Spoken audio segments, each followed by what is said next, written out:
I'm Julia, and welcome back to Race to Win, the sailing podcast where we use 3D replays of actual races to discuss tactics, rules, and more. Today we're back with Will Paxton, a 6-time national champion and a sailmaker for Quantum Sails. This is a very light air day in San Francisco with the very talented Express 27 fleet.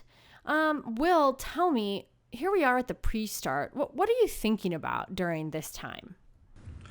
Well, the pre-start is in multiple phases. The first thing is showing up to the start line and doing your homework, which means doing the first weather leg, watching the compass, and trying to figure out what the base compass angle is and what the shifts are doing, where the puffs are coming from.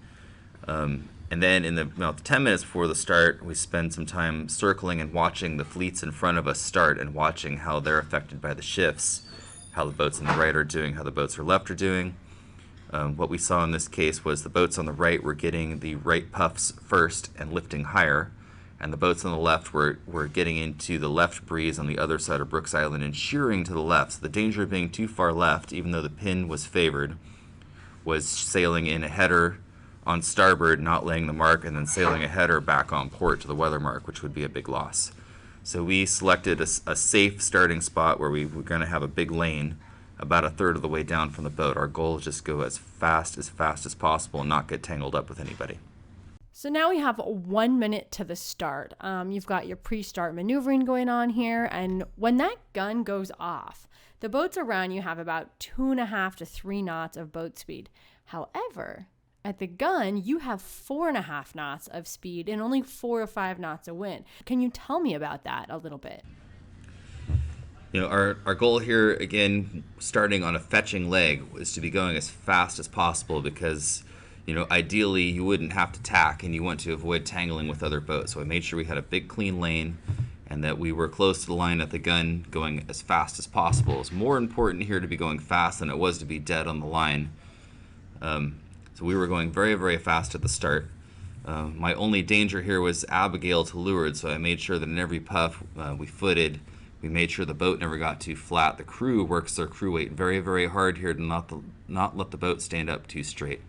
It's very important in Express 27 to keep a little bit of heel on because that's your power reserve to make sure you never slow down. So the crew work their weight in and out constantly with every puff. And we ground along and made sure that we maintained our bow over Abigail Morgan as they were the only boat that could have gotten in our way and slowed us down and let other boats advance on us. You really had a great start. You were first to the windward mark by quite a bit. But I want to take a look at 2 other great sailors at the mark, Ergo and Kill a Mockingbird. Now, one of those boats started at the committee boat and one started right in the middle of the line, but the outcomes were totally different. One boat overstood the mark and the other one had to tack to make the mark. So can you explain the concept of wind shear? Right, well, sailing on San Francisco Bay, we're used to sailing around islands, and usually we're sailing around Alcatraz or, say, Angel Island, where there's corners and shifts we know well. In this case, we're sailing, as we only would in the midwinters, in the lee of Brooks Island. So what we saw on the start is the wind to the right of the island was from the right, and the wind to the left of the island was the left. But that the weather mark, the important thing to determine here is what wind is the weather mark in, and sail in that wind, as enticing as the other wind looks. So what we did is we made sure that we sailed in the right-hand shear, but knowing that there might be a header to the left in the middle, I actually thought that we were going to end up tacking in the middle of this beat.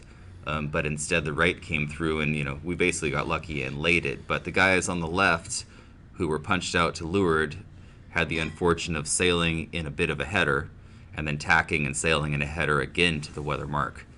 And the rough thing here to understand is the guys to the right all overstood because they were in a pack, but they could have actually put the bow down and footed and possibly beat us to the weather mark.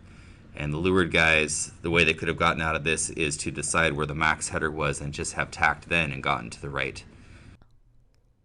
Let's take a look at the numbers on this downwind leg. So we've got you matched up against another pro sailor here on the boat, Ergo. And you really did well on this leg. You gained about a minute on him. It looks like you managed to sail a shorter course and had better boat speed, which is pretty phenomenal considering you're in a pro competition here. It's kind of a neat trick because normally sailing downwind, we all know, if you sail lower, you go slower, and if you sail higher, you go faster. So tell me, how did you manage that boat speed? How did you manage to sail lower and faster, especially against another pro? Again, one of the most important parts of boat speed is the crew weight. So we're very, very careful to, especially in light air where you're below full power, we'll take the biggest person on the boat and have them sit down below and forward and balance their weight down there so the crew on the deck can move around easily without disturbing the sails. Again here, it's key to be able to sheet your sails so the twist matches both of them. In this kind of VMG conditions, we've got the twing off, the main is sheeted in, the vang is eased, the upper leach is open. Tactically on this run, most of the race course was in the easterly side of the breeze. And as we went down the course, obviously the shortest course was leaving the line to port, as you can see in this picture. However, the wind got light and lifted, and the safe thing to do is put the bow up and stay in the easterly breeze on the east side of the course and go fast and stay between everyone and the mark. It's very, very important in light shifty conditions. Keep yourself positioned between yourself and the opponent. So here we are on the second upwind leg where once again you've just made huge gains on everybody. Tell us about your thinking process and your tactics on this leg. Well, the most important thing to do before you start the beat is look upwind before you even round the leeward mark to go upwind and see if you can see other race boats, cruising boats, anything going on that shows you what the shift is going to be doing. In this case, we saw a left trend coming, and in a classic tactical covering move with a left shift coming, we took a step up. And basically you take a step up until the next boat comes around the mark and you tack back. And that puts yourself upwind between the other boat and the mark and doesn't allow anyone to get any leverage on you.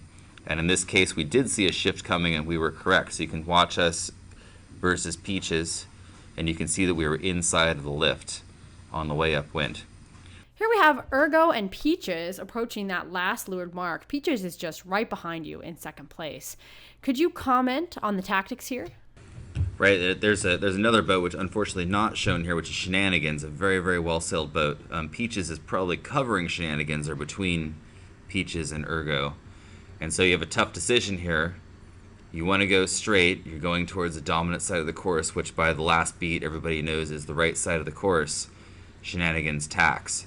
And so Peaches has a tough decision to cover Ergo, who is second place in the series, or Shenanigans, which is a top boat in all of the races that they go to. Peaches chooses to cover Shenanigans, and Ergo gets sprung clean to go to the right side of the course. The only thing you can do in this case is to have confidence in your tactics and the history of the race. Possibly you would stay in the shift to the right and cover the other boat, but it's a very, very tough decision. This is part of the thing that we all live for in sailboat racing, is what do you do on that last beat when you're trying to protect your lead or pick off one more boat. And I think that this display on race cues is a fantastic display of that. Ergo was behind Peaches. Peaches sailed 2 tacks against the header to cover the other boat, and that was 200 meters. Mm-hmm. Really, really fascinating display, and there's a lot to be learned from that. And also you can see then, as the header continues to go right, Ergo's lead is going to continue to gain. Okay, well, this is a light wind day, and it's super shifty, which makes those tacks really difficult.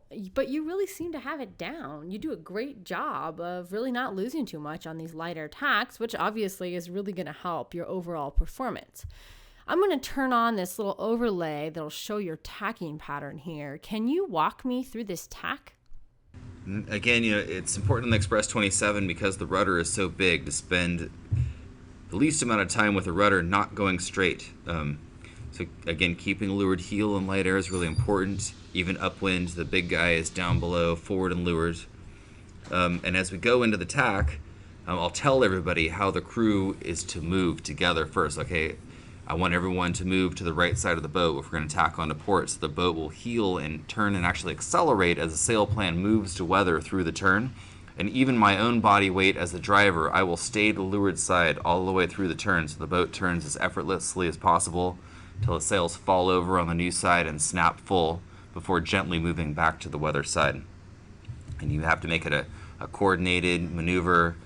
I say 3, 2, 1, everybody right side now, and we turn. And the weight and everybody moves in a coordinated manner, and that's the best way to have a good tack in light air.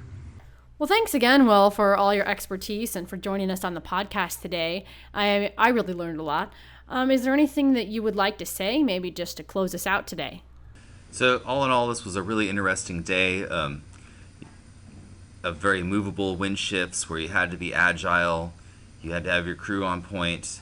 Again, at the start, really, really important to be going fast, especially on a fetching leg. Is something that we only do in the midwinters. And that's why I really enjoy the midwinters. It's so different than our regular summer sailing. I thought everybody sailed their boat really hard, and it was just a really fascinating, fun day. I'm glad to be out there and be part of it. Well, thanks again, Will. We hope to talk to you again soon, and we'll see you next time. If you enjoyed this podcast, you can find more on our website, www.racecues.com/podcast, or search for Race Cues on iTunes and click subscribe.